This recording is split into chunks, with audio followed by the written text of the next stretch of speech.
bem-vindos. Meu nome é Samir, eu sou psicólogo social do trabalho. Nós tivemos duas aulas, né, síncronas. Tivemos uma aula de apresentação mesmo do plano do programa, que vocês podem ver no Classroom.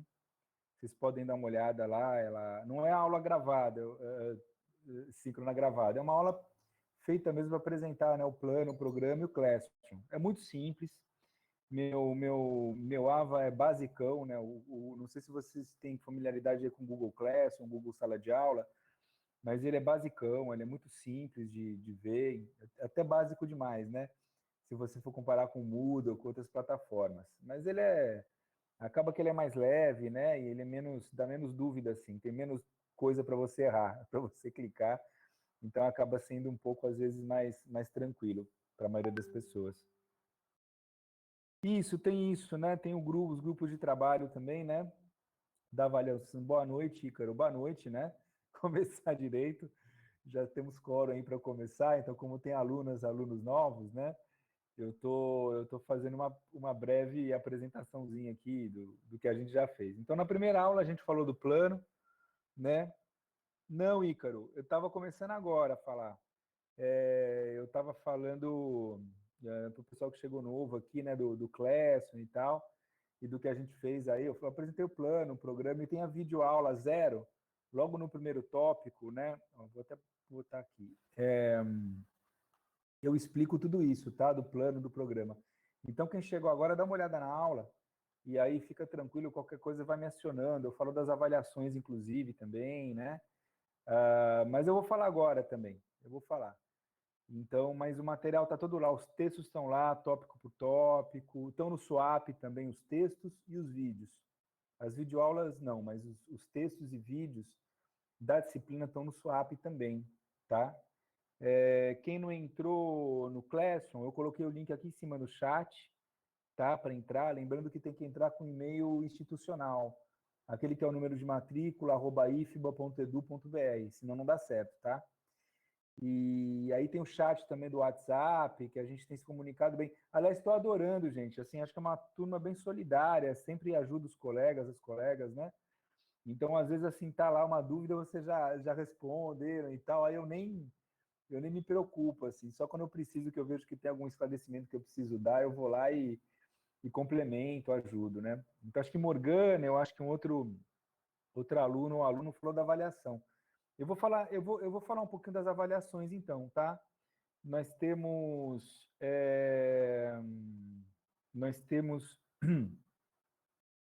4 avaliações, uma por tema, que são bem parecidas. Vocês têm a primeira avaliação aqui para... Olha aí, eu já esqueci. Para o dia... Está tudo escrito para o dia 2 de setembro, vocês têm atividade 1, depois vocês vão ter atividade 2, 30 de setembro, atividade 3, 28 de outubro, atividade 4, 25 de novembro, e aí a avaliação 5, até que eu vou explicar, que é 21/12, que é em grupo, ok? Então, são 4 avaliações, nessas datas que eu falei, está tudo no plano, está tudo no Classroom, não precisa anotar, é só ver depois. Que aí consiste? Cada final de tema, então o primeiro tema qual que é? O primeiro grande assunto que a gente vai trabalhar é uma introdução geral à psicologia e à psicologia aplicada ao trabalho, tá? Uma introdução geral. Eu vou falar, geralmente, a gente vai conversar sobre psicologia, é a aula de hoje, inclusive, né? Quer dizer, foi a aula anterior, eu já comecei com o primeiro contato com a turma, até pesquisei, assim, uns assuntos que a turma me trouxe, né? Eu dei uma pesquisada sobre síndrome do impostor. Não sei, alguém foi dessa turma que falaram da síndrome do impostor? Alguém aqui dessa turma falou, eu não lembro, meu. E aí eu fui atrás. Mas assim, essa primeira parte da disciplina, ela é bem aberta, e ela é o primeiro tema, uma introdução geral à psicologia e à história da psicologia aplicada ao trabalho. É um pano de fundo para eu seguir em assuntos mais aplicados e assuntos mais específicos da área de psicologia aplicada ao trabalho. E a cada final de assunto, né, no caso esse, né, vocês vão entregar uma pequena atividade avaliativa, que é uma pequena dissertação ou um relato, pode ser em primeira pessoa, escrita, né? Vocês vão colocar no Classroom, lá no AVA, articulando experiências pessoais ou com assuntos, né, com o assunto tratado. Então, vocês vão articular com textos, com os vídeos, né, que vocês virem na plataforma, que eu vou trabalhar aqui também nas aulas síncronas, tá? É muito simples. Então, é basicamente uma dissertação de uma página e meia, 2 páginas, que você vai articular suas experiências pessoais, de trabalho, de vida, com os assuntos que eu trabalhar aqui, né, no Classroom e também nas aulas síncronas. Tá? Não precisa usar tudo que eu trabalhei, mas é interessante pegar 3, 4 materiais, 2, 3, 4 materiais, você vai citando lá e articulando com a tua experiência de vida, tá? Pode ser a experiência de uma outra pessoa, então, de repente, é o trabalho da sua mãe, do seu pai, algumas experiências que eles relatam, que você vê que tem sentido lá e se comunica com o que eu falo em sala de aula, né? E aí é legal, assim, para esse trabalho, usar o texto, citar o vídeo, quer dizer, mostrar que você se apropriou do material, dominou o material para pensar a sua vida, né? Quer dizer, meu objetivo na disciplina é esse, que é trazer elementos, discussões, conceitos que façam você pensar melhor e aplicar melhor, né, a psicologia no teu cotidiano, no teu trabalho, não é? De maneira ampla, assim, aquilo que a psicologia pode, de alguma maneira, oferecer, né? Então, quebrar um pouco o senso comum, todo mundo já tenta fazer inferências aí psicológicas, né? A gente tenta sempre interpretar o outro, interpretar os afetos, sentimentos. Então, minha disciplina ela é muito viva, né? Ela é muito presente no cotidiano. Então, daí é fácil você articular ela com coisas que você vive, porque você vive psicologia todo dia, né? Você encontra com pessoas todo dia, você encontra com o chefe todo dia, você encontra com a mãe todo dia, com o pai todo dia, você se encontra todo dia, né? Então não dá para você pensar não pensar em inteligência, não pensar afeto. Você está todo tempo sentindo, você está todo tempo pensando. Então tá muito próximo, né? Então os acontecimentos assim eles são muito evocam muito a psicologia, né? E aí é fácil fazer uma relação dela com a vida, com o cotidiano. Então, professor, eu não achei o que relacionar da tua disciplina com minha vida. Não, achou, vai achar, não tem como não achar. Não tem como não achar, né? É a vida, meu, você vive isso, então não tem saída, né? E é muito aberto, viu? Que está chegando agora assim, minha disciplina procura dar um caráter, sempre tenta, né? Dar um caráter o mais participativo possível. Então, principalmente nesse começo, pode ter mais uma experiência sim. Pode sim, pode ter mais uma experiência sim, Lucas. Então, assim, nesse começo, principalmente, é muito aberto. Então, por exemplo, na aula passada, eu abro o microfone, né? Eu falo assim, olha, fale e o chat, né? Eu falo, olha, me digam o que vocês querem saber de psicologia. Eu tenho um roteiro, tem essa primeira aula de introdução geral à psicologia lá na plataforma já.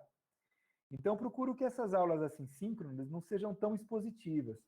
Acaba que eu tenho que expor um pouco, até pelo tempo de alunos e alunas que trabalham, né? E às vezes não tem tempo de acompanhar muito material. Então, a aula expositiva síncrona, ela tem também um pouco essa função. A gente viu isso nas avaliações que nós fizemos do semestre passado, isso apareceu, né? Então, tem algum elemento expositivo aqui, mas é mais legal que vocês participem, que vocês troquem ideias. E teve um aluno, uma aluna, eu não lembro, que falou da tal da síndrome do impostor. E eu descobri que eu acho que eu tenho essa síndrome. Mas, fora isso, assim, é uma categoria nova, né? É uma categoria que não está nem prevista no DSM, que não tem ainda um CID, não tem uma categorização nem na medicina nem na psicologia, mas ela tem artigos científicos já tem algum estudo sobre ela, né? Sobre nos Estados Unidos. Aí eu peguei alguns artigos, eu peguei, na verdade, 2 artigos, um brasileiro e um americano, que falam da síndrome do impostor. Depois, quem quiser, quem tiver interesse, né? Em resumo, é não reconhecer o mérito próprio, achar que sempre está devendo, que não reconhecer o sucesso. Tem a ver com quadro depressivo, de uma certa maneira. Se comunica com algum elemento de depressão também, se comunica com burnout. Então, o artigo que eu peguei articula a incidência da síndrome do impostor com burnout, né? Que esse desânimo generalizado, endêmico, vamos dizer assim, que se torna constante, se torna permanente que acomete muitos profissionais, principalmente no campo da saúde, da educação, né?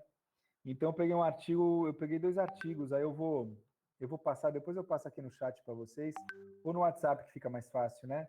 E não apaga depois do chat.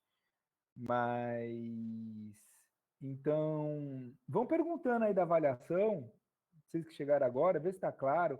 Tem no plano, tem no programa, tem nessa videoaula. Vocês têm que fazer uma atividade em grupo, tá? São 4 avaliações, uma por tema.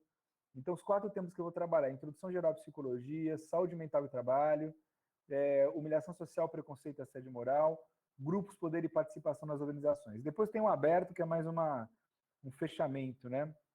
Isso, Jéssica, na nota compartilhada, a lista de presença. E aí, para cada um deles, uma atividade nesses moldes que eu falei, articulando experiência pessoal e o tema, né, os materiais, o tema correspondente. E aí tem uma quinta avaliação, que é peso 2, mais ou menos um terço da nota de vocês, vale 5, 5, 5, 5 e 10. Tá? Cada atividade avaliativa dessa por tema vale 5 e a atividade em grupo vale 10. Então, é mais ou menos um terço da nota aí que é atividade em grupo. E aí vocês têm uma planilha, tá? Lá para baixo, aqui, ó. Deixa eu mostrar aqui no Classroom. Avaliação 5, tá? Aqui tem uma planilha que vocês vão preencher o grupo, tá? Que vocês vão... Aí conversa com os colegas, vê os grupos que já estão formados e tal. Se quiser formar outro grupo, acho que tem como ainda. Deixa eu ver aqui como é que vocês estão. Aliás, vocês são organizadíssimas e organizadíssimos. Vocês fizeram tudo aqui sem a minha ajuda, assim, já organizaram assim pelo WhatsApp, por aqui. Então, tá ótimo. Obrigado, viu? Ó, tem grupos que tem vaga aqui, tem grupos que estão completos. Eu coloquei espaço para 10 grupos aqui. Então, dê uma olhada aqui com as colegas, com os colegas. Se coloquem aqui nos grupos, tá? Qualquer coisa a gente vai se falando. Estão vendo? Estão vendo a planilha? Peraí. Por que vocês não estão vendo a planilha? Ó, por que vocês não estão vendo a planilha? Ah, tá aqui. Ah, porque eu tenho que compartilhar a planilha específica. Ele não compartilha como se eu estivesse mostrando o Drive. Ok. Vivendo e aprendendo. Aqui, uma planilha e tal, aí você bota o nome. E, quer dizer, fala primeiro com o pessoal, né? Não vai botando nome assim sem conversar com o grupo. Mas dá uma olhada aqui e aí vocês entram no grupo, tá? Então, essa atividade, como é que é essa atividade? Essa atividade, assim, vocês vão escolher um filme, ou um documentário, ou uma série de televisão, e vocês vão relacionar essa série, esse vídeo, fazer um pequeno debate para apresentar para a turma, 10, 15 minutos, apresentar para a turma esse debate, não é? E articulando o filme, o vídeo, a série com a disciplina, né? Com temas da disciplina, com os temas que vocês acharem que estão relacionados com o filme. Ô, Liliane, é pelo Classroom. Tem coisa que está no Swap, né? Mas tem o chat aqui. Você está no Classroom já? Se não tiver, entra, tá bom? Deixa eu botar o link de novo aqui. Eita, aí foi meu nome. Copiei com tudo isso. Peraí. Ó, Liliane, clica aqui, tem que entrar com o e-mail institucional, tá? Com aquele com número de matrícula, @ifbo.edu.br. Aí você entra, tá? Esse N é o que, Liliane? Ok. E aí você entra, vai ter acesso a isso daqui, tá? E entra no WhatsApp também, você está no WhatsApp? Se não tiver no WhatsApp, entra com esse convite aqui, tá? Esse... Ah, tá, beleza, então tá bom. Então é isso, tá, gente? Mais alguma dúvida aí para quem está chegando agora, de acesso a material, de avaliação? Podemos começar? A gente está na introdução geral à psicologia. Eu vou retomar o assunto da aula passada. Repete o que, Ícaro? Repete é muita coisa, Ícaro. Eu vou falar tudo de novo. As atividades, ó, tá no Classroom, são 4 atividades, tá no programa também, tá no Classroom. As atividades, assim, são as 4 primeiras atividades de avaliação. São dissertações ou relatos de uma página e meia e 2, articulando a tua experiência pessoal com o assunto, né? Então, agora a gente vai trabalhar a introdução geral à psicologia e a história da psicologia social do trabalho. Então, você vai articular esse assunto com experiência de trabalho sua, não sei se você trabalha ou não, enfim, experiência da família, experiências próprias, né? E você vai dar o upload disso no Classroom, né? Agora, 2 de setembro é a entrega da primeira atividade. Então, são essas 4 atividades, cada uma valendo 5, uma por tema. Então, o primeiro tema é psicologia, introdução geral à psicologia, depois saúde mental e trabalho, depois humilhação social, preconceito e assédio moral, e depois grupos, poder e participação nas organizações e no trabalho, tá? E aí depois você tem uma quinta avaliação, que é essa de grupo, que eu estava acabando de falar, que era, você vai estar num grupo, então eu estou mostrando essa planilha aqui do grupo, você conversa com seus colegas, você está no Classroom, Ícaro? No WhatsApp, perdão? No Classroom também, você está nos dois? Beleza. Então você conversa aí no Zap aí durante a semana, enfim, quando você puder, para te encaixar num grupo, né? Para o pessoal te colocar num grupo, de repente você fazer outro grupo com quem está chegando também, enfim, vocês se organizam, né? E aí daí o quê? Escolher um filme e articular o filme com a disciplina. Ou um seriado, pode ser um documentário também, então muita coisa, muito fácil. A minha disciplina sempre lembra filme, né? Então, ou série, então, pois ainda mais, antes da pandemia, não, tá tranquilo, eu queria entender as ordens. Isso é o último. Tem até no programa dias para apresentação, né, dos grupos.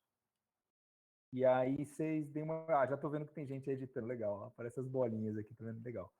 Aí, aí é isso, tá? Essa atividade tem peso 2, né? Ela vale 10, essa de filme. Eu quero que vocês escolham os filmes, que vocês tragam. Eu quero, assim, ajudar vocês a entenderem, do ponto de vista psicológico, aquilo que vocês já veem. Mas eu posso recomendar filmes também, gosto muito, né? De filme, de série. E eu posso também recomendar aí um grupo que não tiver ideia de filme, de série, mas eu prefiro que vocês tragam coisas contemporâneas, até para conhecer também, né? O que vocês veem, o que vocês assistem, né? Eu acho que fica legal. Nossa, hoje eu tô com o quórum completo, hein? 42 pessoas, 42 alunos e alunas, né? Muito bom. Tá. Mas vamos embora, gente. Posso alguma outra questão aqui antes da gente prosseguir? Tranquilo, é melhor até vocês aproveitarem esse espaço assim para tirar essas dúvidas, né? Porque o síncrono tem que ser mais interativo mesmo, né? Eu tenho uma aula expositiva aqui para dar de psicologia aplicada ao trabalho. Deixa eu compartilhar novamente a tela da aula. Mas a ideia aqui é realmente interagir, né? Acho que é mais legal. Espera aí que eu já vejo o chat, está chegando gente aqui, caiu, cai e volta aqui, peraí. Qual o e-mail, porque não estou conseguindo acessar. É o e-mail institucional, Liliane, é aquele que é o teu número de matrícula, @ifba.edu.br, tá?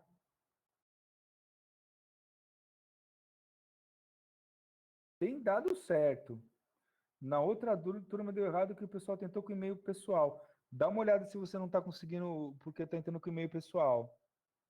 Tentar com algum Gmail, ou mesmo com e-mail cadastrado, não rola não. Tem que... Esse do Hotmail aí não vai rolar. Você vai ter que abrir uma janela, entra primeiro no Classroom, depois você entra no teu e-mail... Isso, do IFBA. Liliane, é do IFBA. Senão não vai rolar não. Tá?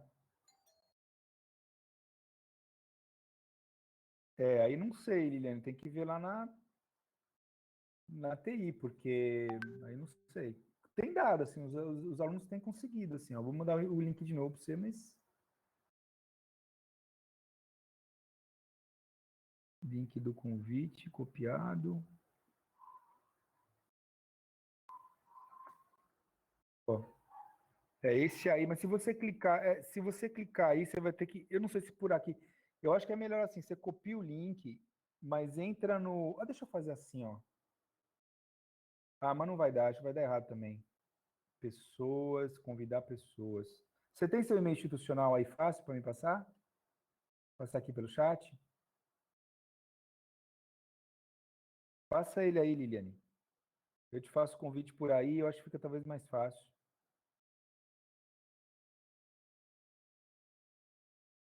Também. O código é aquele númerozinho último que tá PXDKT6A.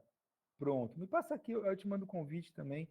Ó, na pior das hipóteses, você vai receber o e-mail pelo os links todos pelo WhatsApp, por e-mail. Meu e-mail você tem, né? cpmortada@gmail.com. Ó, semestre passado eu dei aula de vários jeitos na EAD. Teve disciplina que eu tinha tutor, Moodle, todo equipamento, era pelo YouTube, eu dava aula para 320 pessoas.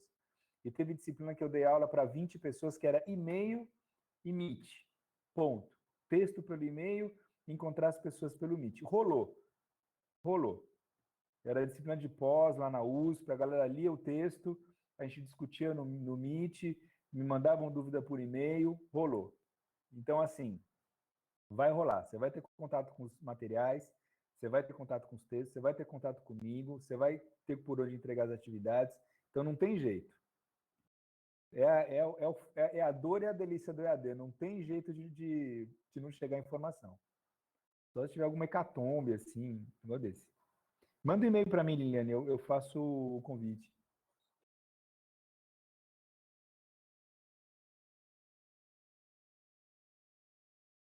Mas vamos embora, gente. Vai, Liliane, digitar e a gente vai falando um pouco. O que mais vocês querem saber de psicologia antes de eu começar a falar que nem um doido aqui da minha profissão, desembestado, apresentar aqui meu PowerPoint? Queria falar, ó, síndrome do impostor, deixa eu falar um negócio da síndrome do impostor. Eu dei uma pesquisada, gostei muito. Eu gostei. Olha, tem que tomar cuidado, uma coisa que a gente vai discutir também na disciplina. A psicologia, eu acho que nós, assim, também como, vamos dizer assim, ela muitas vezes fica a reboque, como outras áreas, de modismos, né? E a questão do diagnóstico, dessas novas categorias diagnósticas, ela é muito complicada na psicologia. Vira e mexe surge um diagnóstico. Tinha um diagnóstico que eu lembro até hoje que chama síndrome da perna trêmula. Já ouviram falar dessa síndrome? Síndrome da perna trêmula? Então a pessoa que fica balançando a perna assim sempre. Todo mundo tem mania, tem ansiedade. Você não precisa chamar isso de síndrome. Você não precisa patologizar a vida, né? Pois é, eu também, Ícaro. Eu descobri que eu tenho a síndrome do impostor. Cada vez que eu descubro uma síndrome nova, eu acho que eu tenho, né? Eu acho que eu tenho.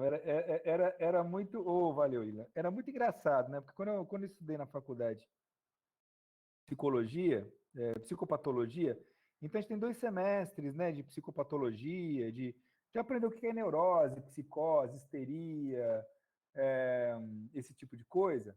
Então você vai aprendendo, né? E você vai achando. Eu vou te convidar por aqui, Liliane. Eu acho que é só clicar, viu? Quando você receber lá no seu e-mail institucional.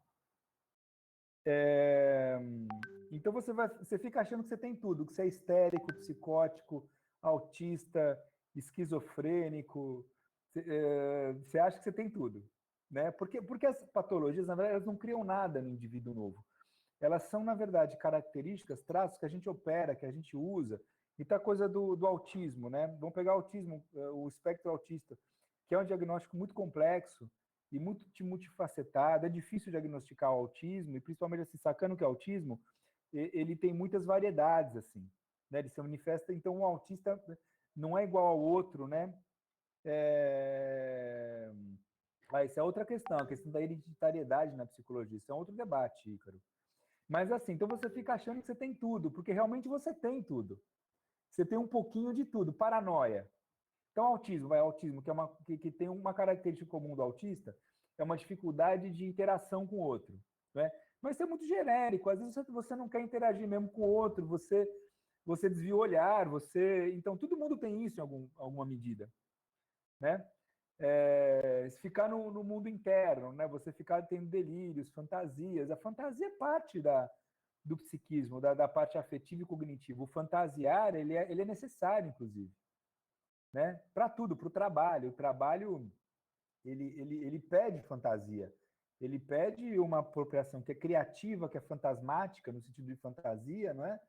E, enfim, a gente tem isso. Paranoia, você tem medo, né?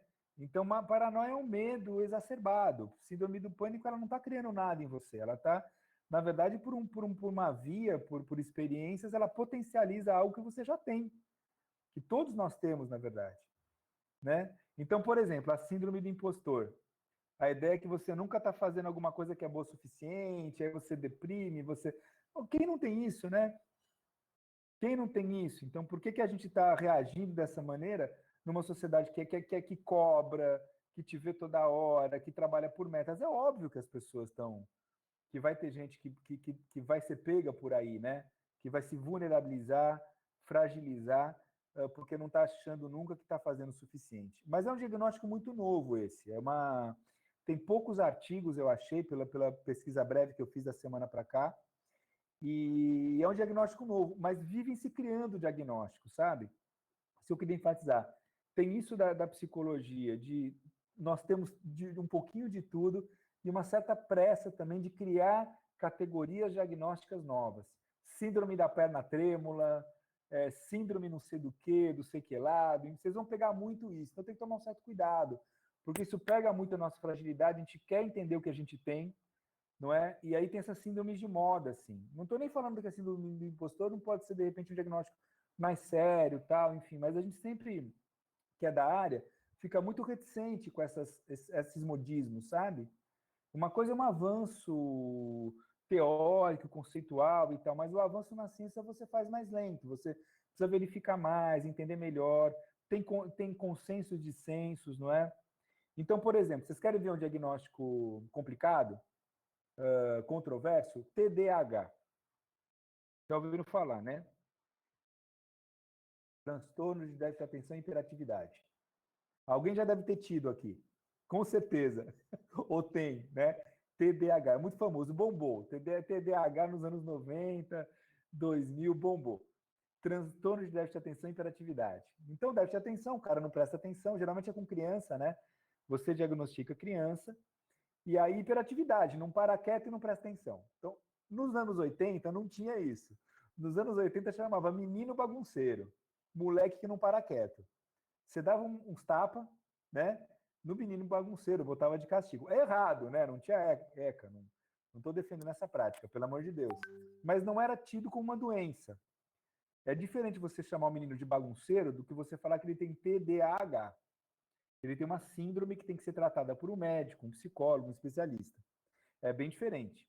São estratégias disciplinares, de certa maneira, que se comunicam, mas é uma coisa diferente você patologizar, você medicalizar e você tratar com um menino bagunceiro, que está na fase, que está bagunçando, que é insuportável, que não para quieto, etc, etc. Né?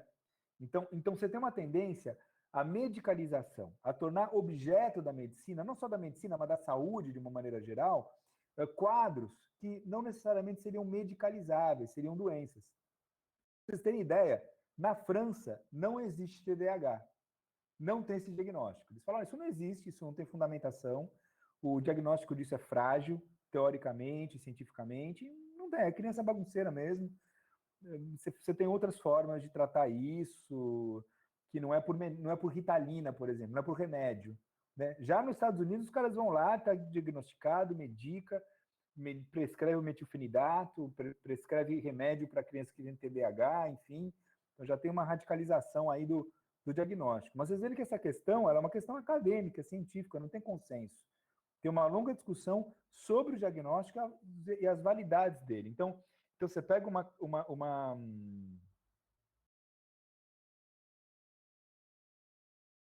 Pois é, né? Porque, por exemplo, por exemplo, déficit de atenção e hiperatividade. Eu acho que assim, se qualquer brasileiro, o meu estereótipo do Japão, né, Ícaro? Acho que só que se qualquer brasileiro for para o Japão e virar aluno lá, ele vai ser diagnosticado com TDAH, meu, porque a molecada lá é muito disciplinada, muito concentrada. A gente não é tanto, né? Tem outra característica, não é nem pior nem melhor, mas eu acho que a gente tem outra cultura, que talvez assim, para você colocar uma criança muito nova, sentada, focada no professor lá, eles têm outra cultura lá que já de base trata isso, não é genético, mas é cultural, eu acho que a questão, e a gente não está acostumado. Se botar um brasileiro lá, com um monte de japonesinho lá vendo aula, já acostumado com uma outra dinâmica, ele vai estranhar muito, né? E pode ser diagnosticado lá com TDAH, porque o padrão de atenção e atividade lá é outro, culturalmente, né? Percebe como é delicado o diagnóstico, como é cultural, muitas vezes, né? Mas aí a questão genética, essa é outra polêmica. O quanto que é genético, o quanto cultural, não tem consenso isso na psicologia. Por exemplo, se psicose é genético, o autismo você hoje considera que você tem elementos genéticos com certeza. Agora você não sabe o que, como, onde direito, você tem ainda algo aberto nesse campo de pesquisa. Pelo menos com quem eu converso que trabalha diretamente com autismo, fala isso, olha, não, tem algumas características que parecem que são genéticas. E como é que você sabe que uma coisa é genética? Você faz pesquisa correlacional, você observa o gene na pessoa, e aí você vê lá determinadas enzimas, proteínas que estão relacionadas, e você vê a incidência em pessoas que têm autismo daquele cromossomo, daquela proteína e tal, esse tipo de coisa. Então, são pesquisas correlacionais, mas você não consegue detectar a causa exata e como isso se forma. Então, como é que isso incide nas formações cerebrais e tal, enfim. Isso é mais difícil de você pesquisar. Então, os diagnósticos, já fizeram correlação, olha, para você ter ideia, já fizeram correlação de autismo com consumo de arroz. Então, como tem uma incidência muito grande de autistas em países que têm um hábito muito grande de comer arroz, então já hipotetizaram esse tipo de coisa, para você ter ideia da dificuldade que é você entender essas determinações orgânicas e genéticas na parte comportamental, na parte mais ligada a um diagnóstico psicológico, psicopatológico, né? Ou uma síndrome como é o autismo, né? O espectro autismo, na verdade. Então é muito complicado. É um tema que eu trabalho com muito cuidado com os alunos me trazem, assim, de diagnóstico, de síndromes, porque vende muito, porque é muito popular, todo mundo fica querendo saber como é que é, como categorizar, e tem muita controvérsia, é muito complicado, né? Tem muita besteira, né? Como toda área, tem suas falhas, suas fragilidades, né? Então é isso. Ó, a gente já está começando a aula, né? Vocês entenderam que ela é aberta, né? E aí vocês estão aproveitando essa interação aí. Vocês estão me acompanhando, gente, no chat? Só para eu não me perder? Eu fui aqui vendo nas demandas, né? Tá legal? Tá indo? Tá meio solto, mas tá no tema. Esse é um tema que eu trabalho. Diagnóstico, avaliação, principalmente no trabalho, né? Então, da gente tomar cuidado com essas categorizações, né, na psicologia. A gente é muito ávido a isso. A gente vai com muita rapidez aí tentando achar uma síndrome para se encaixar, para encaixar o outro. E aí a gente... Porque qual que é o problema também? A categorização alivia. Ela dá um alívio para... Um alívio, ótimo. Um alívio para a gente, né? Então, você... eu tenho TDAH. Ufa! Dá essa reação. Porque você localiza o que você tem. Você se encaixa numa categoria. E aí você fala, ufa, tem explicação, enfim, então dá um alívio quando você se categoriza. É paradoxal isso, né? Contraditório, parece. Nossa, mas dá uma ideia que você tem um tratamento, dá uma ideia que você tem um remédio, por exemplo, dá um caminho, não é? Mas quando eu falo que está aberto, que pode não ser bem assim, pode ser muito mais angustiante. Agora, por outro lado, uma categoria, ela engessa a pessoa. Ela prende um rótulo. Ao mesmo tempo que ela dá uma certa segurança, ela prende um rótulo. Você passa a se explicar com base nessa lente, com base nessa categoria. Ou explicar uma criança, por exemplo. Você pega a criança e fala, olha, ele tem TDAH. Aí ele está fazendo um monte de coisa, tal, está lá jogando videogame, fazendo coisa de criança. Aí ele faz alguma coisa, você começa a explicar que ele está com dificuldade nesse videogame porque ele tem TDAH, sabe? Você começa a colocar o cara na caixinha do TDAH.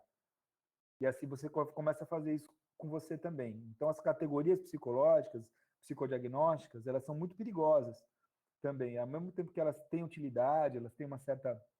para localizar tudo, né? Então, a avaliação, o diagnóstico, ele é importante. Ele é um padrão, E ele é um padrão que tem vieses, ele tem fragilidades, é um recorte do seu tempo histórico, da ciência, das ideologias, das relações de poder, não é? Então, eu acho, eu comentei brevemente. Então, você tinha no início do século mulheres sufragistas, revolucionárias, combatidas e combativas, né?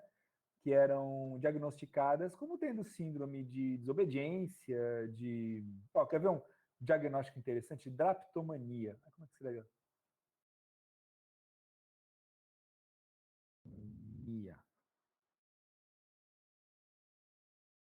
Drapetomania. Isso. Pesquisem drapetomania na internet. Draptomania é uma coisa muito interessante. Um psiquiatra norte-americano, ele ficou muito espantado com uma síndrome estranha, rapaz. Tinha uns escravos que fugiam. Olha que absurdo. Era tão legal a senzala, por que você vai fugir? Na verdade, é uma síndrome. O que acontece? Qual que é a lógica da síndrome?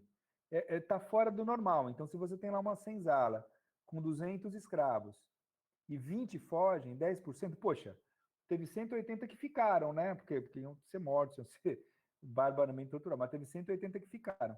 Mas o problema está nos 20 que fugiram, porque são exceções. Então, exceção não é normal, não sendo normal, é patológico. Entendeu? Então, essa correlação entre normalidade e saúde é um problema importante para você pensar no diagnóstico. Porque você estabelece um parâmetro, né? Você não sabe o que é saudável, quer dizer, o que é doente, se você não sabe o que é saudável. E quando a tua visão do que é saudável está ligada a um padrão cultural, a coisa complica, né? A coisa complica, porque cada cultura é uma, cada história é uma. Então ele vai olhar 200 escravos, fogem 20, esses 20 têm o quê? Uma síndrome, drapetomania. Eles fogem. Olha que coisa, né? E a gente olha isso hoje para o trabalho. Se você tem 200 operadoras de telemarketing lá, 200 operadores de telemarketing no setor, lá numa Contax, aí 20 pedem para sair, tem síndrome de... tem estresse ocupacional, tem ansiedade e tal. Você vai falar que esses 20 aí são meio fracos, aí não tem o perfil. Não tem o perfil para o trabalho. Pô, 180 ficam, 20 saem, pô, esses 20 aqui estão errados, né? Porque o resto deve estar certo. Assim, deve estar saudável. Esses 20 que estão, na verdade, fazendo... São frágeis, né? Então a gente ainda tem essa leitura de procurar uma certa normalidade. Já parece que é uma coisa meio natural, a gente naturaliza essa visão, né? Esse é um assunto importante, esse é um assunto para pensar avaliação, para pensar teste psicológico, que parte também de um padrão que vocês vivem, né? Imagino que todas e todos aqui devem ter feito já, devem ter sido vítimas de teste psicológico, né? Então, no Detran, quem tem carteira, por exemplo, já deve ter feito. Então, o que é isso? O que é o teste? Ele está vendo se você encaixa num padrão. Então, PMK, o palográfico, né? Esses testes que são usados no Detran para tirar carteira, eles partem de um padrão. Então, pede lá para fazer os riscozinhos, né? E aí, o que o psicólogo faz? Ele vai medir e vai contar quantos risquinhos você fez, quanto que ele desvia lá da linha normal. E aí, se você está num padrão aí de agressividade ou não, enfim, para ver se você está apto a pegar carteira de motorista, né? Mas como é que ele está operando? Está operando a partir de um padrão social, de uma normatização do teste. Todo teste psicológico funciona assim, a partir de uma normatização. Você normatiza, padroniza, se aplicou num grupo, numa amostra, você faz um tratamento estatístico daquilo, você cria lá uma curva e você tem uma teoria por trás, né, que vai embasar ele, e aí você vai aplicar numa amostra, você vai fazer o tratamento estatístico, amostral, vai fazer uma distribuição, vai normatizar, vai criar as normas, aí você vai aplicar nas pessoas e você vai encaixar o resultado que você obtiver naquela norma que vem no manual do teste e tal. Por isso que é complexo, por isso que só quem pode aplicar teste é psicólogo, e mesmo assim fazem muita besteira. Porque aplica sem contexto, porque aplica sem ter uma crítica ao instrumento, sem ler academicamente, sem ler de maneira teórica, eficiente, conceitual, fazendo a crítica, entendendo se o teste ele encaixa naquilo, né? Enfim, é complexo. O teste não é um assunto simples também, não. Né? Mas vamos lá. Olha, eu vou dando a aula aqui, e aí vocês vão me interrompendo, tá? Eu vou ficar olhando o PowerPoint, então eu vou perder um pouco o chat, de vez em quando eu volto. Se tiver alguma coisa, aí vocês me interrompem pelo áudio, que aí fica mais fácil. Mas eu vou olhar um pouco o chat também. Aqui é melhor interagir. Essa aula está gravada. Essa aula está gravada, assim, que está no PowerPoint, então eu estou falando aqui com tranquilidade, não tô me perdendo, não. Mas vamos lá. Ó, Estutífera nave, só a imagem aqui, tá? Isso é um quadro. Nau dos Loucos, isso daí é o seguinte, na Idade Média, aquele pessoal bem civilizado fazia o seguinte, eles pegavam o povo que eles achavam louco, assim, andarilho, pessoas indesejáveis, socavam num barco e despachavam para o mar. Olha que legal, né? São os primeiros manicômios, um manicômio flutuante, Stultífera navis. Você jogava as pessoas no barco e a ideia é de se livrar do problema, né? Que permanece no manicômio, que permanece muito na nossa ideia de como a gente trata a loucura e o próprio sofrimento psicológico, né? A gente tem muito medo disso. É um assunto que a gente vai trabalhar também. Olha, tem uma. Não vou entrar muito nesse ponto, porque ele não é muito aplicado, né? Mas acho que é legal a gente trazer essas dimensões. Os problemas psicológicos, eles não são monopólio da psicologia, né? A religião, a filosofia, a própria arte, a própria cultura de maneira geral, apresentam sistemas para trabalhar os afetos, as emoções, os sentimentos. E tem uma grande dificuldade, a psicologia vive sempre nessa tensão. Vocês vão me ver muito operando com isso. Então, por exemplo, eu tenho muita pergunta. E, professor, o que é parapsicologia? O que é, vamos dizer assim, você dominar a mente do outro, você entrar na mente, você fazer levitar? Então, essa coisa mística, né? Que aparece também. Uma coisa que aparece muito, assim, também. Né? Professor, mas vem cá, você vê um espírito, e aí você baixa o santo em você, e baixa o espírito no centro espírita, ou no culto evangélico, as pessoas ficam lá possuídas e tal. Isso é verdade? Como é que a psicologia explica isso? Como é que essa dimensão de saberes, ou saberes tradicionais, indígenas, que trabalham elementos assim espirituais e psicológicos, né? Então, assim, os temas da psicologia, eles antecedem muito a psicologia, né? Eles antecedem muito a psicologia. Então, o que a gente chama hoje de psicologia, e o atravessamento que a gente tem disso, para o bem e para o mal, ele está marcado aí pelo século XIX, século XX, que é o início do que a gente chama de psicologia científica. E eu não estou dizendo que é um tratar disso melhor ou pior. Eu estou dizendo que tem características, né? Tem características da psicologia científica, ou da psicologia atravessada, né? Enquanto ciência, marcada como ciência, que elas são diferentes, né? Que elas estabelecem outra forma de relação com o mundo, com os conceitos. Então, tem muita coisa que a psicologia não explica mesmo, né? Então, que eu não vou desdenhar, eu acho que é errado eu desdenhar, mas é uma coisa que a psicologia realmente é limitada para explicar. Né? Então, eu lembro quando eu estava, eu já falei, né? Nessa época que eu estava estudando psicopatologia, que eu achava que eu tinha tudo, né? Então, que era psicótico, neurótico, esquizofrênico, a gente vai achando que tem tudo, né? Aí eu vim aqui para Salvador, eu morava em São Paulo, né? Sou de São Paulo, morava em São Paulo, foi 95, 96, eu estava no terceiro ano de graduação. E aí eu vim para uma festa de Iemanjá. Eu vim para uma festa de Iemanjá aqui em Salvador, eu estava namorando, né, com minha futura esposa, né? Aí eu vim para cá, passar as férias em Salvador, aí era fevereiro, vim na festa de Iemanjá e eu fiquei muito impressionado porque eu vi um cara, uns 42, 40 e poucos anos, assim, meio gordinho, assim, vestido de bebê, com chupeta na boca e se comportando meio como criança, assim, né? E ele sentava no colo de uma senhora lá de branco, né? Uma negra, assim, de uma mãe de santo, né? Eu supus, né? E aí ele sentava assim, ficava lá, o herê, né? Tava lá possuindo por o herê e tal. E aí eu falei, né? O ateu, né? A pessoa pouco batizado, mas também não tinha uma cultura religiosa lá muito forte, né? E vendo psicopatologia, mas eu olhei aquilo e falei, eu não consigo classificar isso. Eu não consigo falar que a pessoa está delirando ou ela é psicótica. É outra categoria, porque está organizado isso. Isso não tá solto, isso não está deslocado. Isso tem uma organização simbólica, afetiva, cultural, que não me permite patologizar isso, falar que isso é uma doença ou que isso é um delírio. Isso pode ter elementos cognitivos e afetivos próximos àquilo que eu descrevo como delírio, mas não é.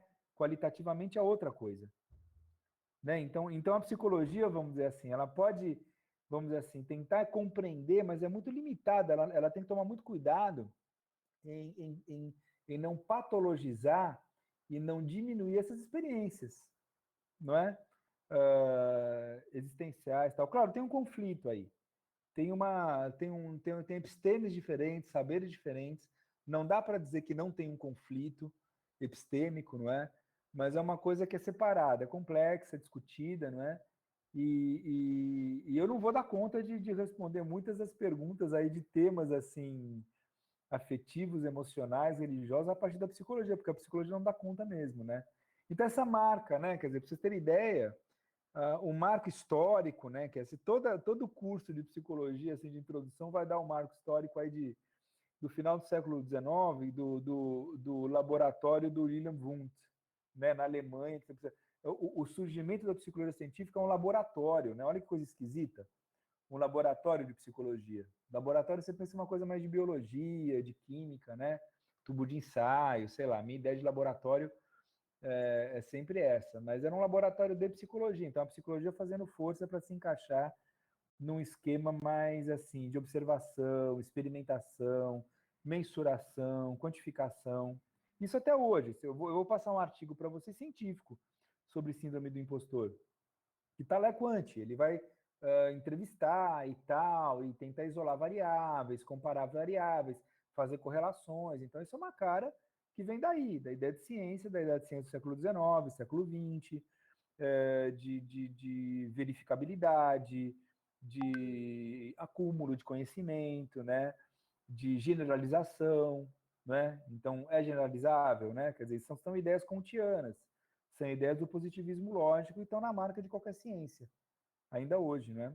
Você tem muita crítica sobre isso, tem muita discussão sobre isso. Não sei qual é a familiaridade aí de vocês com epistemologia, com teoria do conhecimento, mas é um campo muito complexo, né? E a psicologia, vamos dizer assim, está nisso também e ainda tem as marcas, né? Dessas questões. Então, é uma coisa que eu não vou aprofundar, mas eu preciso, por exemplo, você pensa teste psicológico, você pensa avaliação psicológica, está muito marcada por essa ideia de mensuração, quantificação, que eu falei para vocês da curva normal e tal, né? Então, tá muito com essa marca aqui, né? Peraí, deixa eu ver se estão falando alguma coisa no chat, que eu estou no PowerPoint. Não estou falando nada. Podem me interromper aí, viu? Se eu tiver... Estão me acompanhando?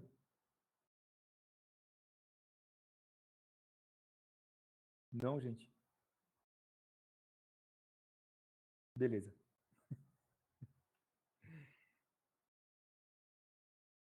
Tá, aí voltou, peraí. Ok.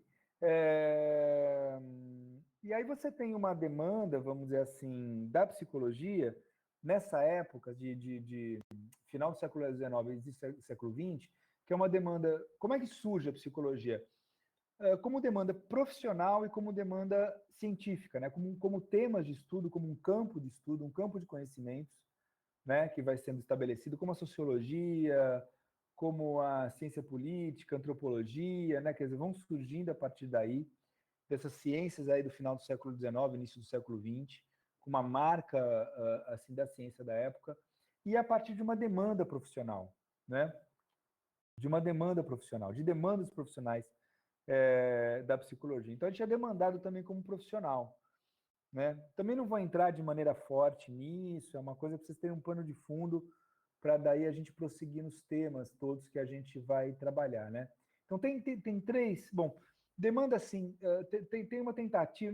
Na parte acadêmica, na parte científica, você tem, então, essa tentativa de tornar a psicologia ciência, e uma ciência nos moldes positivistas da época, né? No positivismo lógico, na ideia de mensuração, quantificação, experimento, laboratório, né? Todo esse rol de características que vão marcar uma leitura positivista lógica, que vão marcar essa disposição científica, não é? E que a psicologia vai procurar se enquadrar. Então, você vai ter experimentos de laboratório com ratos. Você tem muito experimento com bicho na psicologia. Pombo, rato, se o rato se comporta, como você condiciona o rato, como é que ele faz um labirinto se você bota comida. Então, a ideia é o que é? Você isolar variáveis pequenas, simples, para daí você ir fazendo um conhecimento cumulativo lá, a partir do simples, para chegar no complexo. Então, você pega um rato Easter, branco, albino, de laboratório, bota ele na caixinha, e aí você condiciona ele a apertar a barrinha para receber comida. Para você pensar como é que o rato, vamos dizer assim, estabelece contingências, estabelece relacionamento com o ambiente dele, com os estímulos que ele recebe e o reforçamento o estímulo que ele vê e o reforçamento que ele recebe, né? De acordo com o comportamento que ele faz. Né? Então, essa dinâmica está muito marcada aí na psicologia científica, que vai procurar se estabelecer com esse molde, não é? E até hoje segue, até hoje tem experimento de laboratório com rato, na psicologia, enfim, você tem ainda uma presença disso, né? Mas a psicologia é chamada também a ser uma profissão, a prática, né? Bom, para que serve isso? E tem 3 frentes aí que a psicologia ela é evocada como profissão, né? No mesmo tempo. Bom, a primeira a gente vai trabalhar ela toda a disciplina, não é? A psicologia industrial e a psicologia no campo do trabalho. Então, no primeiro momento, para fazer recrutamento e seleção, né? Psicologia de portaria, né? Tá no vídeo. Então, selecionar os profissionais a partir de testes, a partir de avaliações psicológicas, para trabalhar numa fábrica, né? Tanto que o nome era psicologia industrial. Então, você tem essa marca aí do final do século XIX, início do século XX na Europa, nos Estados Unidos, que vão produzir aí os primeiros testes psicométricos, né? Você não tinha um psicólogo, por exemplo, na época, ainda como profissão regulamentada. Os primeiros testes psicológicos, para vocês terem ideia, foram feitos por engenheiros. Então, as engenheiros fizeram os testes psicológicos, né, psicométricos, de inteligência, aptidão, e foram fazendo, né? Foram virar. Tinha uma profissão que chamava, antes de psicólogo, era psicometrista. Psicometrista. Então, o sujeito fazia lá uns cursos, estudavam uns instrumentos de avaliação e aplicava o teste. Então, no Brasil, a minha profissão ela começou a ser regulamentada em 1962 só. Então, antes você nem tinha psicólogo, né? A primeira presença da psicologia na indústria é pela pedagogia, pela engenharia, por outras áreas já anteriormente estabelecidas, né? Gente que vai estudar o tema e vai aplicar teste, por exemplo, né? E essa é uma frente de trabalho importante, é importante até hoje no recrutamento e seleção, mas ampliou muito, sofreu críticas, sofreu profundas transformações. A gente vai falar disso, né? Psicologia da aprendizagem escolar, outra frente, né, importante. A psicologia foi chamada para a escola, né? Nessa época também você tem uma grande expansão na Europa do ensino, da educação, das escolas, né? Você passa a perceber, você tem uma luta pela democratização da educação e também você percebe a importância da educação na esfera econômica, né? Então, quer dizer, níveis elementares, pelo menos, de educação eram importantes para você ter minimamente um trabalhador qualificado. Você tem toda uma demanda por educação e educação básica na escola. Acontece o que com isso? Acontece que as pessoas proletárias, pobres, classe média, todo mundo começa a ir para a escola de maneira massiva. E aí você passa a ter uma disposição de classificação, de mensuração, de avaliação das crianças em grande escala. E você tem os primeiros testes psicológicos, né? Testes que depois vão para a indústria, depois vão também para a psicologia do trabalho. Então, esses testes psicológicos, né, de QI, que você já deve ter ouvido falar, de personalidade, eles são aí implementados nessa época, né? Eles vão ter aí as suas primeiras versões, né? O Bender, o Binet, perdão, o Bender vai fazer testes projetivos, né? Foi vários ao Galton, né? Então, vários autores vão fazer esses primeiros testes psicológicos de inteligência, né? Naquele padrão que eu falei para vocês. Então, a ideia, você aplica lá, você tem uma teoria, né? Então você tem lá pergunta de matemática, pergunta de conhecimento geral, pergunta de lógica, enfim, você vai fazer uma bateria, geralmente são múltiplas perguntas, tem um score e você vai comparar com as crianças, né? Muito complicado, muito complexo. Esses testes eles foram amplamente criticados porque eles traziam valores, vamos dizer assim, de uma elite, né? De uma classe dominante, né? E a partir daí que vai fazer perguntas a partir daquilo que valoriza como inteligência e vai aplicar na população proletária, pobre, e vai falar, olha, esse pobre é pouco inteligente, por isso que ele não vai ir para a escola, ou vai para uma escola pior, ou vai para uma classe especial, né? Ou a gente não deve mesmo investir muito em educação para ele, porque ele tem uma genética que não vai contribuir para o conhecimento, para o estudo e tudo mais. Então é ideológico, né? Os testes aparecem também com a força ideológica, justificando cientificamente uma desigualdade que era produzida lá histórica, política e socialmente, né? Você está pegando um padrão seu de inteligência, aplicando ele como se fosse universal. Claro que quem é diferente de você vai ir pior, claro, mas você legitima a sua superioridade, né? Então você tem aí uma crítica importante aí feita por autores aqui, autor Marilena de Souza Pato no Brasil, né? Uma pioneira em fazer essa crítica e tal. Então, você tem essa dimensão, mas você tem então a psicologia surgindo aí como um campo de trabalho aí, né? Como uma profissão na área de educação também, de avaliação, diagnóstico, né? Acompanhamento da criança que é indisciplinada ou tem problemas de aprendizagem, né? Isso até hoje existe. A psicologia escolar mudou muito também, né? Claro, muitas décadas, né? Muito estudo, então sofreu uma profunda crítica que eu já antecipei aqui, né? Então vou falar um pouquinho disso, que eu já antecipei aqui. Então você tem uma profunda crítica aí ao diagnóstico das crianças, a como a psicologia foi sendo usada para legitimar uma desigualdade que é produzida por uma escola ruim, por uma escola excludente, por uma escola que legitima opressão em relação ao pobre, não é? Então, essa crítica foi já bastante feita, né, bastante realizada no campo da psicologia escolar e da aprendizagem. Mas é ainda um campo profissional grande. Agora a psicologia disputa, por exemplo, com a psicopedagogia, né? Então a pedagogia, ela quer pegar esse nicho de avaliar a criança e tratar a criança e, vamos dizer assim, ver as síndromes nas crianças, né? Então essa frente de trabalho aí que agora é da psicologia escolar e da psicopedagogia, né? E deixa eu ver como é que tá o chat aqui rapidão, que eu tô achando que eu tô indo rápido. Tá, tô indo, gente. Tô caminhando. Vão me parando aqui, viu? Olha, eu tenho certeza que muitos de vocês foram encrencas escolares.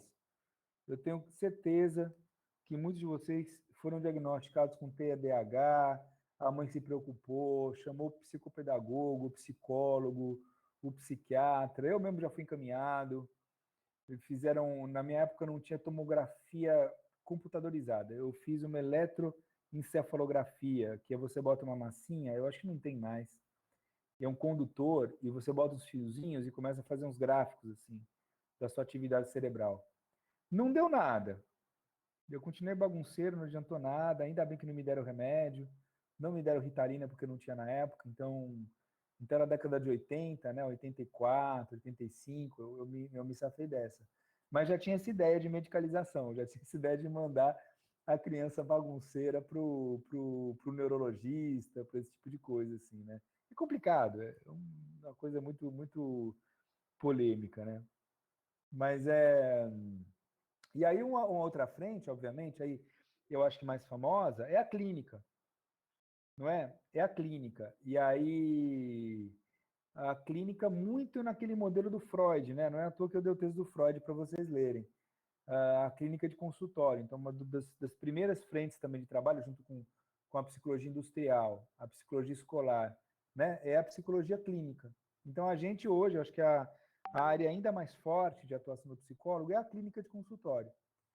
Né? Então, você tem muitos e muitas colegas de trabalho, minhas, que tem mais ou menos assim, como é que a maioria dos psicólogos e psicólogas hoje vive, né? Grande parte da gente vive com consultório particular e um trabalho ou outro. Então, dá aula e atende. Está no serviço público, na prefeitura, ou efetivo como reda e atende. Sei lá, ou faz os três. Eu já fiz os três em São Paulo. Eu dava aula, tinha consultório e trabalhava na prefeitura de Mauá, uma cidade metropolitana, lá, região metropolitana lá do Rio de ABC. E aí você tem isso, assim, é um profissional que tem essa característica meio liberal, né? Mas nem todos atendem em consultório. Você tem muito psicólogo que não atende em consultório, né? Então atende só, então, por exemplo, tem uma consultoria na área de gestão de pessoas, ou trabalha em uma consultoria, ou é psicólogo escolar, é um funcionário da escola. Hoje aprovou-se a regulamentação de você ter que ter um psicólogo na escola, né? O psicólogo hoje, por exemplo, ele está na assistência social também. Você tem outros campos de trabalho. Ele está na equipe mínima do CRAS, do Centro de Referência de Atenção Psicossocial, que é um aparelho público municipal que cuida, por exemplo, do Bolsa Família. Então, você tem assistente social, você tem outros profissionais, você tem psicólogo, psicóloga lá também, né? Trabalhando, acompanhando a criança, acompanhando a família, fazendo atendimento. Mas a clínica ainda é importante, a clínica de consultório, né? No começo, com uma característica bem assim, psicanálise, né? Então, quem fazia a clínica era psicanalista, mas rapidamente assim ampliaram as perspectivas teóricas na própria clínica individual. Então, eu tenho muitas amigas e amigos que se atendem numa perspectiva da psicologia analítica junguiana, na abordagem existencial e humanista, na terapia cognitivo-comportamental. Então, vocês podem achar psicólogas e psicólogos em várias abordagens, não é? Na parte individual. E você tem terapia de grupo, e você tem terapia breve, e mais importante que isso, né?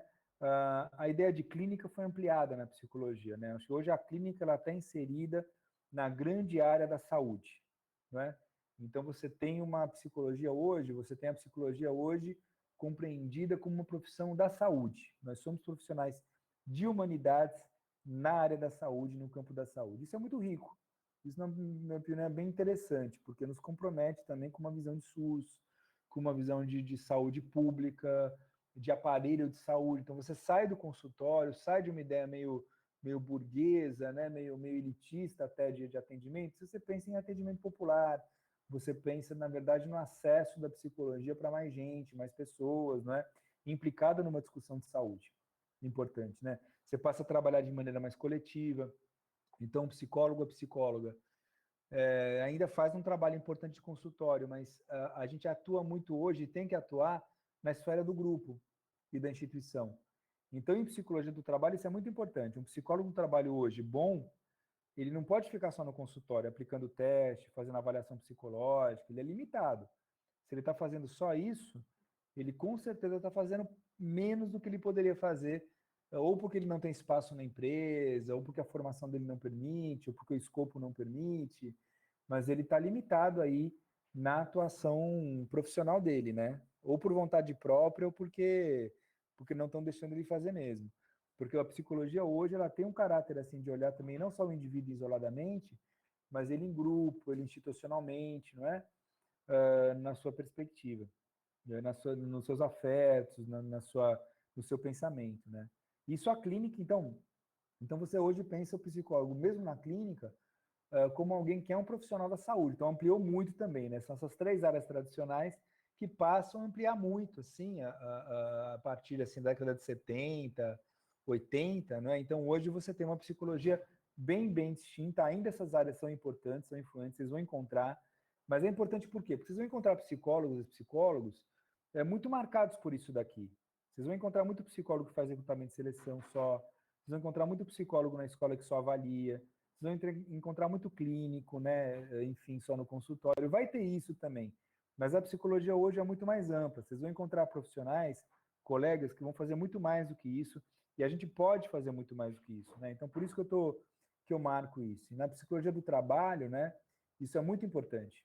Isso é bastante relevante, né? Porque que diferencia, vamos dizer assim, a qualidade do profissional, da profissional que está lá com vocês.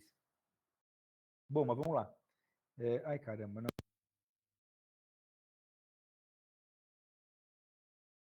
Ah, pera, deixa eu ver aqui o chat. Pergunta que eu fui falando. Tem o que, Ciara? Peraí que eu perdi. Ah, o eletroencefalograma? Tá. Ah, tá. Tem ainda aquela massinha, bota aquela massinha.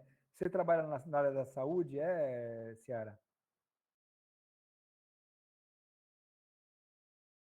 Ah, então lê os artigos que eu vou. Eu boto aqui para não perder. Eu boto depois para não perder tempo. Lê o artigo que eu vou compartilhar sobre síndrome do impostor, porque ele fala também de burnout. Então ele relaciona as duas, mas já dá, pelo menos a introdução do artigo. A parte inicial do artigo é bem legal, porque ele conceitua burnout. Ah, deixa eu já passar. Peraí. Eu pirateei hoje o artigo, fiquei feliz. Porque tem que pagar, menina. Agora, esses artigos estrangeiros, eles têm que pagar. Eu não vou te passar o inglês, não, porque ele é. Eu passo no chat depois do de inglês, o que está em inglês. Mas é tudo assim, não, você tem que pagar para publicar, e aí o cara tem que pagar para ler você. Olha que absurdo. Mas no exterior é muito comum isso. Ó, esse é o artigo em. Deixa eu entrar aqui para ver. Ah, pronto. Pronto, esse é o artigo em português. Então, fala deles na área da saúde, aí quem quiser dar uma olhada na síndrome do impostor, e é legal, é bacana. Faz, acho que é com enfermeiros, né? Então correlaciona essas síndromes na área da saúde aí, achei bem, bem legal.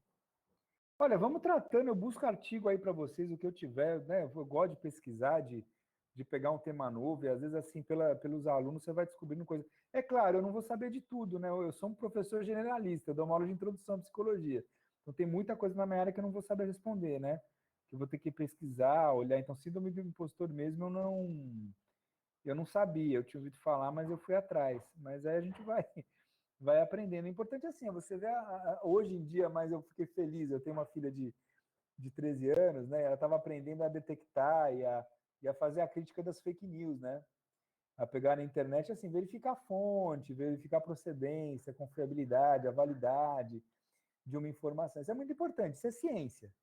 Isso é o trabalho do acadêmico, né? Então, esse ranqueamento de revista, essa coisa de você ter que defender uma tese, uma dissertação numa banca, de confronto entre pares, isso daí são estratégias de você garantir a validade, a confiabilidade do conhecimento, não a verdade. Você nunca vai chegar na verdade absoluta, né? Mas assim você tem um caminho aí de confiabilidade. Então aí você vai procurar no Google Acadêmico, você vai procurar no Cielo, você vai procurar nas referências dos artigos que você sente uma firmeza em termos de sustentação teórica, de metodológica. Você vai ler, ó, não, poxa, o cara fez tantas entrevistas, ou o cara fez um número mais reduzido, mas analisou em profundidade, com autores assim, consistentes e tal. Então, você tem critérios aí de validação, né, da pesquisa que são importantes.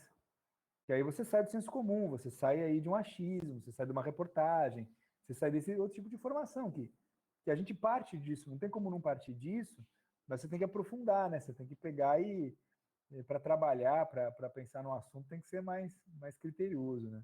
Mas é isso, aí tem parte de um estudo que nem sempre eu vou fazer, mas é legal, quando vocês trazem, dá para a gente ver junto, né?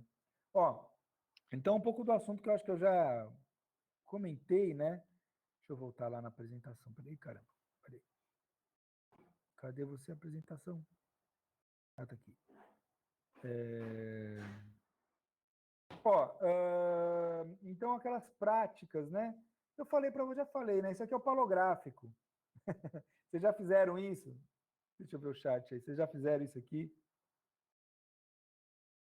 Quem tem carteira de motor já arriscaram? Já ficaram lá? Ah, não aguento, eu vou arriscar tudo. Já ficaram loucos e loucas aí? Piscou pouquinho, foi para baixo? O meu palográfico é assim, ó, eu fico meio. É um teste. É um teste que ele não é um teste de motricidade, né? Todo mundo pensa que é um teste de motricidade, para ver se você tem coordenação para dirigir, né? Não é. Ele é um teste gráfico expressivo. Ele é um teste que infere agressividade, personalidade. Você acredita? Ah, meu, mas ó, manda a próxima você vai mais calmo, você vai mais tranquilo, risca mais devagar, assim, risca mais dentro do papel, você passa. Olha, não pode dar dica, assim, mas o teste é para isso. Eu não posso ficar falando muito do teste, porque, até porque eu não sei, eu não apliquei muito esse teste, não tenho competência para falar muito dele, não. Apliquei umas 2 vezes na graduação, depois nunca trabalhei com ele. Eu trabalhei com Rocha, já trabalhei com outros testes, mesmo na graduação, em estágios, mas com PMK, o palográfico, não. Mas ele parte de uma padronização como todo outro. Ó, teste psicológico, eles dividem em duas categorias. Duas categorias. Testes de inteligência e teste de personalidade. Tá? Inteligência, QI. Você pode trabalhar com a ideia de fator G, inteligência geral, QI, ou inteligências múltiplas, ou outros termos que dão, que são várias habilidades, mas fundamentalmente capacidade cognitiva para resolver problemas, para resolver algum tipo de coisa cognitiva. Trabalha muitas vezes com a questão do tempo, resolução de problemas. Então, o que aplicavam, por exemplo, no Detran também, era o Raven, que você bota lá 3, 4 figuras, tem que escolher a quinta, tentando captar a lógica. Então, é um teste de inteligência, um teste para ver se você tem condições cognitivas mínimas para dirigir um carro. Mas é um teste muito básico, muito simples, né? A maioria das pessoas que reprovam porque estão nervosas mesmo. Você fica nervoso lá e a situação do teste ela já é ansiógena, né? Porque você não sabe o que acontece no teste. Então, a gente vai conversar disso, né? Acho que a situação do exame psicológico, do teste, te coloca frágil, te coloca vulnerável, porque é um sujeito lá que está lá numa situação de poder com você, que tem um instrumento lá que você não domina, não compreende, e vai inferir lá sobre sua inteligência, seus afetos, né? Você tem medo de você ser classificado como louco, né? Numa sociedade racionalizada, racional, você ter o diagnóstico de algum tipo de loucura, de transtorno, de comprometimento, isso é muito pesado, né? Isso inviabiliza seu trabalho, sua fala, suas opiniões, é a fala de um louco, né? Assim, então isso é complicado, isso é um poder complicado da minha profissão, né? De quem avalia, e da psiquiatria também, das profissões psi, né? Então não é à toa que a gente fica com medo, né? Da avaliação psicológica, do teste. Ele é assustador mesmo, ele tem muitos problemas. Mas assim, você tem 2 categorias, você tem os testes de inteligência, e você tem os testes de personalidade. Os de personalidade se dividem em 2 outras subcategorias: os projetivos e os gráficos expressivos. O projetivo, você faz um desenho, ou o cara te mostra um desenho, ou você mostra um desenho e te pede um título, pede para você contar uma história do desenho. Então, quer ver um famoso? Não sei se vocês já fizeram, HTP. House, Tree, Person. Desenha uma casa, uma árvore e uma pessoa. E aí pede para você contar a história da casa, da árvore e da pessoa. E aí é um teste projetivo, porque você vai ver como é que a pessoa desenhou o que desenhou, né? Ou um desenho livre com história. Então vai pedir para a pessoa fazer um desenho muito aplicado em criança, por exemplo, na clínica. Então criança, é muito difícil você atender criança só conversando. A criança vai querer brincar, e ela se expressa brincando, ela se expressa desenhando, né? Então você atende a criança muito mais a partir de coisas mais lúdicas, mais gráficas, expressivas, enfim, para você inferir, trocar uma ideia com a criança a partir disso. Mas você tem testes, então. Você tem. E aí você pede para. E aí tem a ideia de. Por que é projetivo? É projeção. Porque a ideia, qual que é a teoria? Geralmente é psicanálise, não só, mas a psicanálise embasa muito desses testes, pelo menos originariamente, e você vai trabalhar com a ideia de psicanálise de projeção, que você projeta nos símbolos, nos desenhos, traços aí da sua personalidade, do seu jeito de ver o mundo, do seu jeito de ver os afetos. Você vai lá, você vê uma mulher, você vai lá e vê um símbolo lá qualquer, um pássaro, um avião, e aí se relaciona, você pede para você contar uma história, tá velha história, porque a árvore tem que ter raiz, tem que ter galho, tem que ter fruto, né? Essas coisas, né? Tem muita coisa controversa aí, né? Porque, por exemplo, se você desenhar um coqueiro, tá tudo bem, né? Mas ele não é uma árvore que está padronizada nos padrões aí, no escopo aí do que seria normal para você desenhar uma árvore, né? Porque o coqueiro é uma árvore compridona, sem galho, com fruto lá em cima, né? Então ele não é aquela árvore normal, né? Que a gente desenha com um galho aqui, outro ali, frutinha, que geralmente é maçã, né? Enfim, é um tipo de árvore, né? Mas mas para vocês verem que tem uma determinada padronização. Mas esses são os projetivos que você projeta. Os gráficos expressivos são o PMK e o palográfico, esse daí das linhazinhas, que você no movimento você pega traços aí da pessoa, de personalidade e tal. Então, eles funcionam num padrão semelhante, que é uma normatização, mas eles enfocam aí coisas diferentes. Tem testes que pegam as duas coisas. Então, por exemplo, Rocha, não sei se você já viu esse teste assim, que tipo é uma mancha de tinta dobrada, como se você fizesse um desenho e dobrasse a folha, sabe?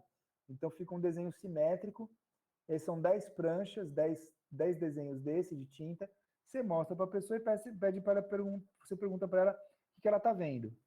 Esse é um teste muito famoso, muito aplicado ainda. E aí você pede o que ela está vendo, ela vê um monte de coisa. Ela pode ver o detalhe, né, ver o desenho pequeno e você pode ter a resposta G, que é o que ela vê no desenho todo, né? E aí ele infere também inteligência. Ele infere tanto personalidade como os elementos de capacidade cognitiva também. Tem correlações para fazer isso. Tem muito teste em psicologia. Tem mais de 300 testes, acho que bem mais que isso. Tem um negócio que chama SATEPS, Sistema de Avaliação de Testes Psicológicos. Deixa eu ver uma coisa aqui. Ah, sim. Site. Olha, a psicologia, isso é importante vocês saberem. Estão prestando atenção, isso é importante. Tá. Ó, esse daqui é o site do Conselho Federal de Psicologia. A psicologia é uma profissão regulamentada, que nem tem o CRM, o CREA, a OAB, então, é o nosso, CFP e os CRPs. O psicólogo precisa de um CRP, de um número do CRP, de estar inscrito no CRP, a gente paga uma anuidade para poder exercer a profissão. E esse CRP, ele fiscaliza a gente.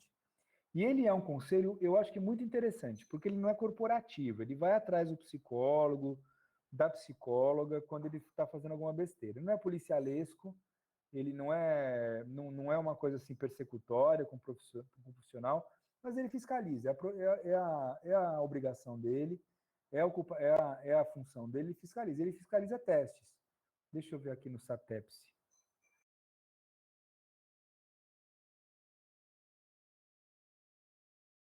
Deixa eu ver.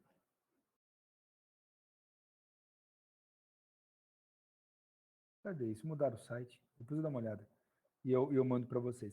Sistema de avaliação de testes psicológicos.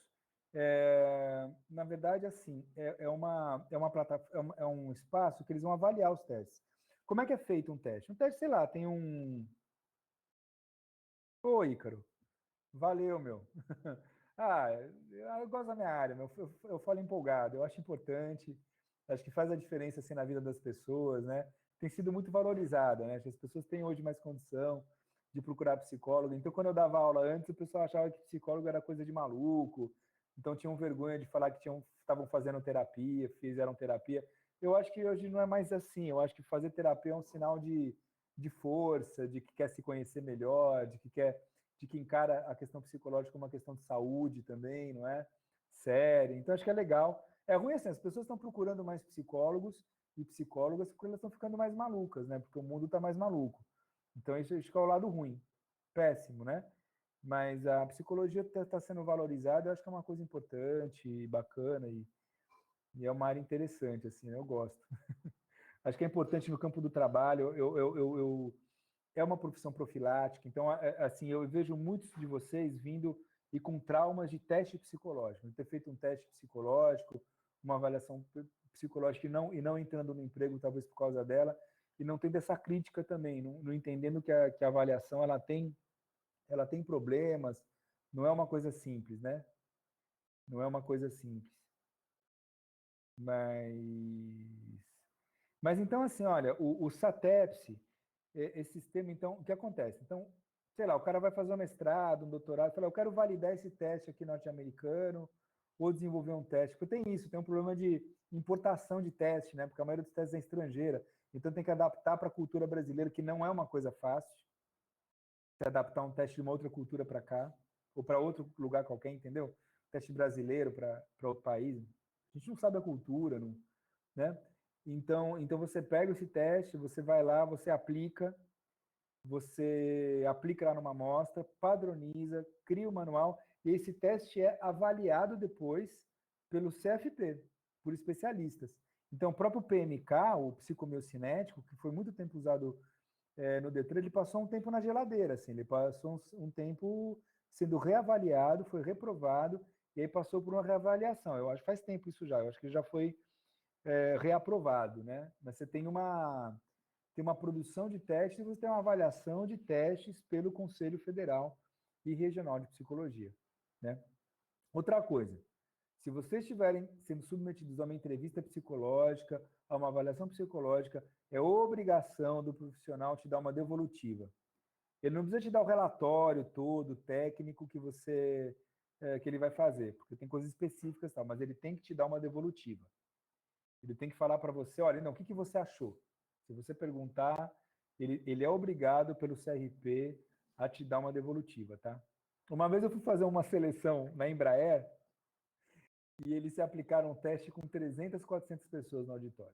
Eles aplicaram o VARTEG, que é um teste que você faz 10 desenhinhos, você tem um estímulo, assim, então você tem um quadradinho, você tem um tiozinho, uma bolinha e tal, e aí você faz o desenho e bota um título para cada desenho. Não sei se vocês já viram esse teste, ele estava muito popular, assim, ele estava sendo muito aplicado na área de gestão de pessoas, no recrutamento e seleção. A Embraer aplicou com 2 psicólogas lá, a gente fez o VARTEG, que é de umas 400 pessoas no auditório, um auditório grande. Eu sou ruim para estipular número, mas era um auditório grandinho, maior do que o do IFBA, assim, cabia gente lá e estava lotado. Eu falei, caramba, meu, se eu peço uma devolutiva aqui, eu acabo com a brincadeira, né? Primeiro que não, imagina se aplicar um negócio desse para, você vai avaliar, né? 300, 400 testes. Não, o trabalho que vai dar isso, absolutamente inapropriado aplicar naquela. Você tem que aplicar depois, quando você tem menos gente para avaliar, para você aplicar de maneira mais séria, se você for aplicar esse tipo de teste, né? Num contexto.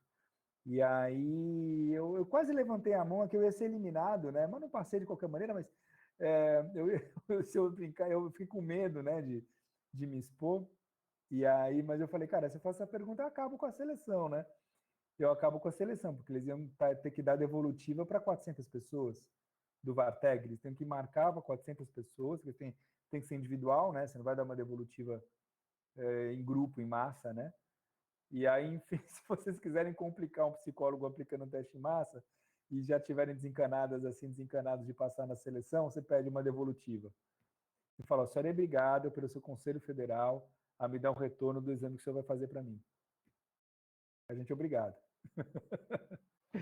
Mas aí tem isso, tem muito exercício profissional meio inadequado, assim, né? Infelizmente, descabido, né? Então, eu estou citando o exemplo de uma empresa grande. Eu acho que não faz mais, foi década de 90 isso. Eu estava para me formar, era um trabalho de recrutamento de trainee para a Embraer, e tinha várias áreas, né? Era um processo seletivo muito grande. E aí tinha, enfim, mas umas 4 horas lá, a bateria de teste toda, né? Então é uma grande empresa, aí muitas vezes tem essas besteiras assim que vocês vão encontrar na área de recrutamento, seleção, na aplicação mesmo da psicologia no campo do trabalho, das organizações, né? Coisas muito pouco consistentes ou muito inapropriadas em relação ao contexto que você está e a estratégia, né, que você poderia empregar. Mas tem exemplos bons. Vira e mexe alunos me trazem exemplos bons de empresas que estão valorizando mais o campo da saúde mental, né? De uma gestão mais inteligente nesse campo, assim. Deixa eu... Professor, Fala. já está acabando também a aula, desculpa. Eu fico pensando muito sempre nos cargos que tem uma pressão muito grande, né? E aí, recentemente, houve alguns casos com policiais, na verdade, não recentemente, já é uma coisa recorrente, né? E eu sei que sempre existem casos, assim, de policiais e que tem que deixar a profissão, deixar o cargo, porque não tem condições psicológicas de portar uma arma, de passar por situações estressantes, né? E aí esses são os extremos, né? As profissões de super alto risco e, inclusive, até a PM daqui, acho que estava falando que iam rever essa questão de como que eles tratavam, né, as pessoas os policiais, os servidores, para reestruturar não sei, essa abordagem deles, né? Como é que é essa formação, esses caras, essas pessoas estão preparadas para lidar com, né, com isso? Porque o que parece é que eles nunca estão preparados, né? É extremamente estressante.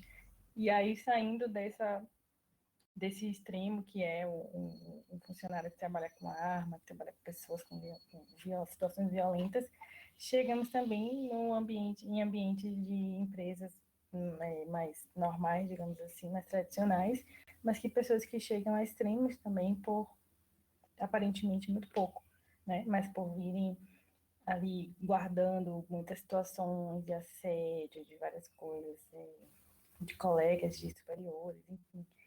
E aí é estranho, né, como que a gente chega a esse ponto. Por que que a gente não consegue fazer processos seletivos e inclusões dessas pessoas? Não sei se é inclusão uma palavra, né, mas uma formação mesmo para lidar com essas situações estressantes, né?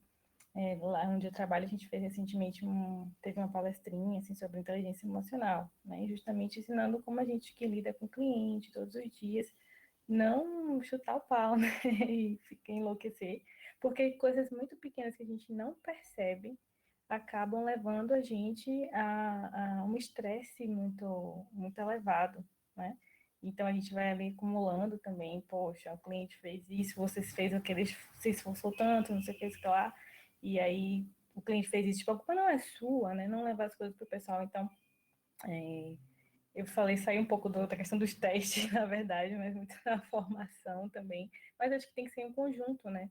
Tanto os testes para saber, porra, a pessoa tem capacidade além do técnico, que só ligam para o técnico, mas psicologicamente falando, está apta a fazer essa função, e depois eu vou fazer a manutenção, né? Tipo assim, um, continuar dando suporte a essas pessoas, ou só, não somente largar elas, sabe? Assim, fazendo atividades extremamente assim, de todo tipo, né?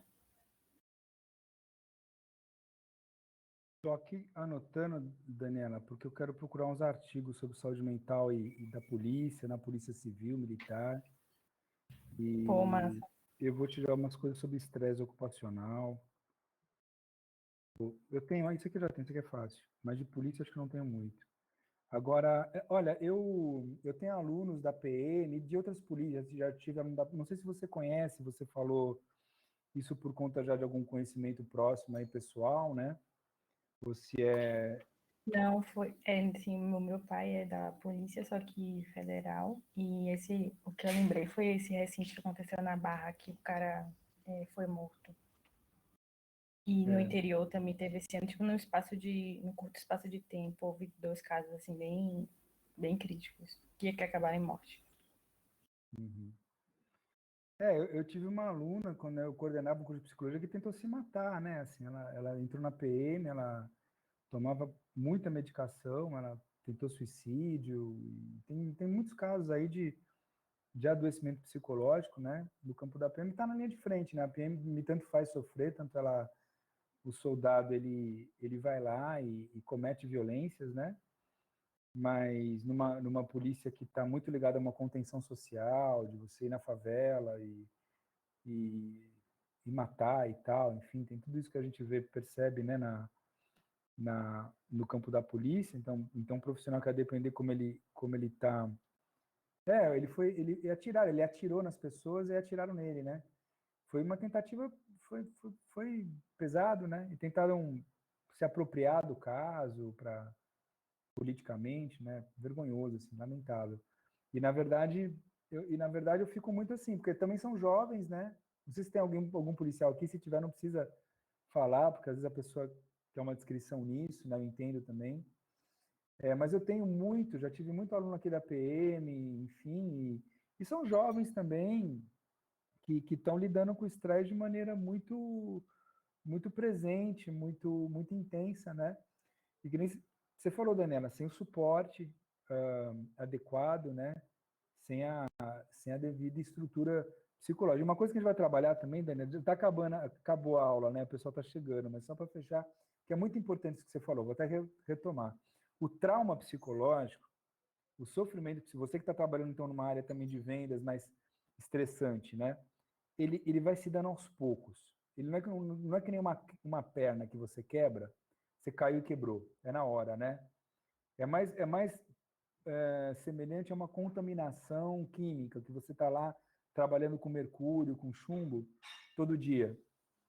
Então, vamos dizer assim, o assédio moral, o estresse ocupacional, a maioria dos males assim, psicológicos de trabalho, ele se dá nessa natureza. Até você pode ter uma briga, uma discussão, uma humilhação, assim, um momento chave, sim. Mas, geralmente, o que acontece é que o trauma psicológico, ele é um processo, é um percurso. É uma água mole em pedra dura, assim, sabe? É um mal-estar que está no cotidiano e que vai te minando até você chorar, surtar, se desequilibrar. Né? Então, envolve todo um suporte e um pensamento do ambiente de trabalho e das violências inerentes a esse ambiente, que estão na gestão, que estão no modelo de organização, que estão nas chefias, que estão nos grupos, né? Então, é muito... E, às vezes, não é observado mesmo. É difícil de observar, muitas vezes, e não tem a vontade para observar isso, né? Porque envolve relações de poder, envolve uma série de questões, né? Mas muito, muito bom, assim. Acho que observações muito, muito pertinentes. Muito... É isso, gente. Vocês têm que me interromper, vocês têm que me dar uns breaks até para eu falar de coisas que estão mais ligadas à prática de vocês aí, às experiências particulares, né? Para eu poder. Mas eu vou continuar nessa aula, na aula que vem. A gente continua a partir daí, tá?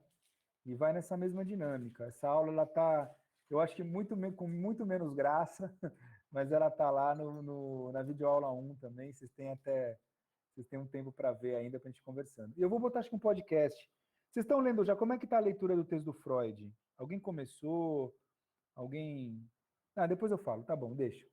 Tá, ó, quem está chegando, boa noite. Quem está indo, valeu. Até a terça que vem. Leiam Freud. Leiam Freud. Leiam Freudão, meu querido e estimado Freud, um pensador ímpar. Talvez uma das pessoas mais brilhantes que o mundo já conheceu. Valeu, Daniela. Obrigado aí. Obrigado, gente. Quem está chegando agora, vamos dar um intervalinho. Eu vou rebobinar a fita, porque eu sou dos anos 90. E aí a gente espera, né, as colegas e os colegas chegarem.